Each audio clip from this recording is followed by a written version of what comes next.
पहुंचे आप उनकी समाधि स्थल पर माल्यार्पण किया उन्होंने। देखिए, जाहिर सी बात, अगर झारखंड राज्य के लिए हम लोग लड़ाई लड़ रहे हैं, झारखंड राज्य के निवासी हैं, तो हमारा कर्तव्य बनता है कि झारखंड को जिन्होंने अपने रक्त से सींचा है उनको कम से कम साल में 1-2 बार सर को झुकाएं।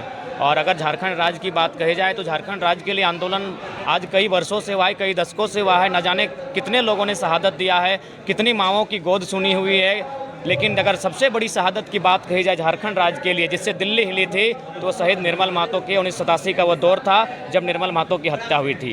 यानी झारखंड राज्य के एक ऐसे शहीद जिन्होंने अपने प्राणों की आहुति देकर झारखंड का निर्माण किया है, तो आज उन्हें नमन करना ये हमारे लिए भाग्य का विषय है, गौरव का विषय है। उस महापुरुष को, युग पुरुष को नमन करते हैं, उनके चरणों में वंदन करते हैं और साथ ही साथ राज्य के तमाम युवा वासियों को भी संदेश देंगे कि हमारा उद्देश्य केवल निर्मल दा की पुण्यतिथि, शहादत दिवस और जयंती पर पुष्पांजलि करना नहीं, बल्कि अपितु उनका विचार, उनके शौर्य, उनके हिम्मत को अपने भीतर धारण करना और जब जब राज्य में अत्याचार हो, जब जब राज्य में शोषण हो, तब तब उसका मुकाबला करने के लिए, निर्मल बनने के लिए तैयार रहना चाहिए।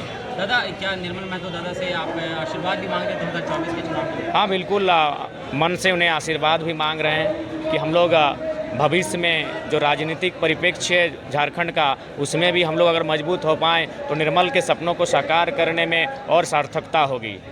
क्या सीएम बनेंगे आप? देखिए, ये तो हम चाहेंगे कि सीएम कोई व्यक्ति ना बने, क्योंकि व्यक्ति को कभी भी नष्ट किया जा सकता है। एक विचारधारा सीएम के रूप में आए, एक विचारधारा देश के प्रधानमंत्री के रूप में आए, जो सदियों तक कायम रहे और स्थापित रहे, ताकि उस कुर्सी पर कोई दोबारा व्यक्ति भी अगर चयन होकर आए तो कम से कम वो विचारधारा की जो धारा है वो हमेशा बहती रहे और एक आम जनमानस तक कल्याण होता रहे। दादा, अगर मौका मिला आपको झारखंड की सेवा करने का, तो झारखंड के लिए क्या करना पसंद है? देखिए, सबसे पहले जो हमारे शहीदों का सपना था, उन सपनों को साकार करेंगे।